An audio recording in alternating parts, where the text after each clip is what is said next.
Should I stay or should I go? That's today's video. And so I welcome you. I am Chengi, and you, my precious one, are my world. So welcome to Chengi's World. Don't forget to subscribe, like, share, comment. And if you want to work with me one-to-one, I am taking on new clients and I am happy to have a discovery call with you. Just figure out what it is that you need and see if we can work together. So make sure you contact me because I'm helping women all over the world find the love they crave and deserve. And boy, oh boy, are they having a great time. So moving forward. You're in a position right now where you're in a relationship. Chances are you're asking yourself this question because A, you're in limbo, you're stuck, you're coasting, you're not going anywhere, the relationship is stagnant, you don't see a development in the future. B, the relationship is abusive, you cry more than you smile, you're not happy. C, because you don't know if you will get payoff for all the time. You've invested so much time in this relationship. You're bored. Really, he hasn't done anything wrong. You're just bored. You're fed up. You're tired. You don't even know why you're here. You're checking out other guys. You're kind of thinking, did I make the right decision? Okay. This is going to be a very quick video, I hope, because this should hopefully help you answer your questions. One of the most important things for a woman is to tune in to her feminine energy. And feminine energy is where we get our wisdom, is where we get our power, is where we get our strengths. I'm going to be hosting a group coaching on mastering your feminine energy. So check out my website or contact me via Instagram or Facebook for details because it's going to be off the chain. So as a woman embraces that feminine energy, she understands herself better. So number one, like I've said in some of my videos, check in with how you feel. Now in this situation, you kind of have an idea of how you feel, but here's what you need to do. Grab yourself a piece of paper and write on the top of that piece of paper, how do I feel? Okay. I feel confused, I feel unsure, I feel scared, I feel all of these things. Okay. Then on the other hand, why do I feel this way? What has this relationship done, manifested, showed up as that has made me feel this way? Do I feel this way because of the relationship, or do I feel this way because I'm unfulfilled in my career? I am unfulfilled in general. I haven't found my purpose. Do I feel lost because I haven't been praying enough?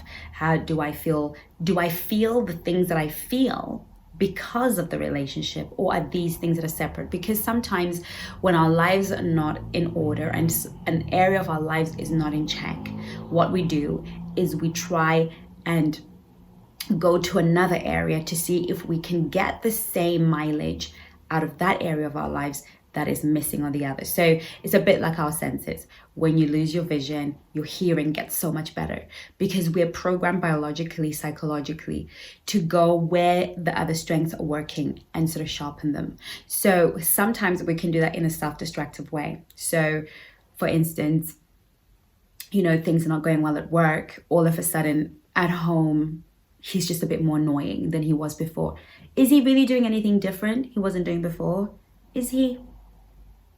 Or is it because there's a matter of work that you'd rather not deal with that is enhancing some of the things that he's always done that have gotten on your nerves? Okay, what are the real issues? If you can attribute and say, actually, there has been a change and these are the things that he's done, and since then, I now feel this way, then as many things as the relationship is contributing to your negative feelings, then that begins to give you an idea of whether you should stay or you should go.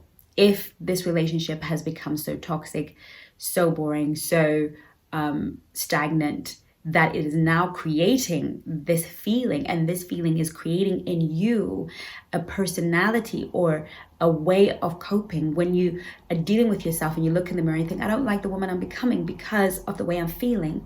Because feminine women need to feel good to do good. So when we're not feeling good, we can't do good, right? So these feelings are making me an angry woman, are making me a triggered woman, are making me a mean woman, are making me difficult, sulky, moody to be around.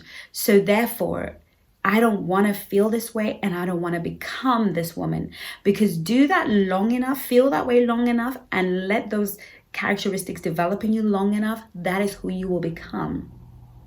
So in respect to your sacredness and to that which you've been building to be a high value, powerful woman that men love and adore, you cannot allow yourself to remain in a relationship where that is creating a different personality in you, that is eating away at the character and the work you've done on yourself to be the best human being that you can be.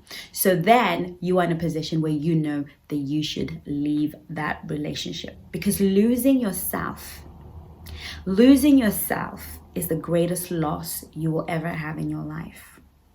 Losing you, losing your dignity, losing your self-worth, losing your sense of self is the biggest loss you can ever make. You can lose money and you can make it again, but losing yourself and losing time, you will never be able to get time back, and it will take forever for you to rebuild your sense of self and to remember who you were.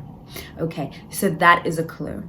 Another thing that you might want to do, for instance, if you feel like he really hasn't done anything wrong, I'm just really feeling this way, but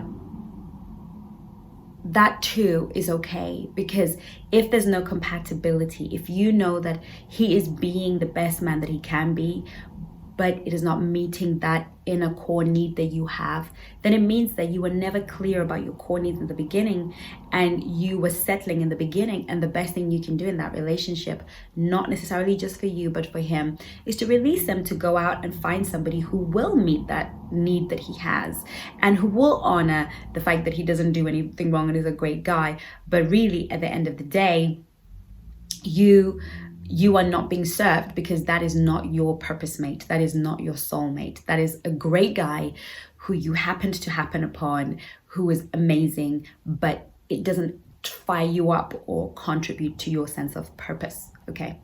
Another thing that you want to do, especially if you've been in a relationship for a long time and maybe it's gone toxic because maybe he lost his job, or, you know, something, a life change has happened in the relationship, is to write down all of his good attributes and all of his bad attributes. Now, if the good far outweighs the bad, then it's probably worth sticking in.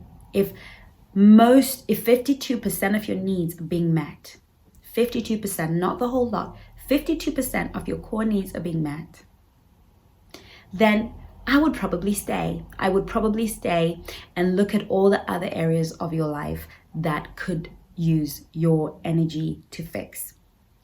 If you're getting less than 52% of your needs met, if the rubbish is way more than the good stuff, then you should go.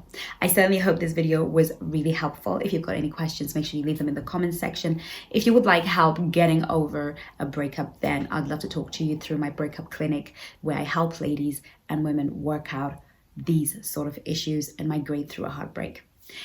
In the meantime, thank you so much for watching. Take care of you, my angels.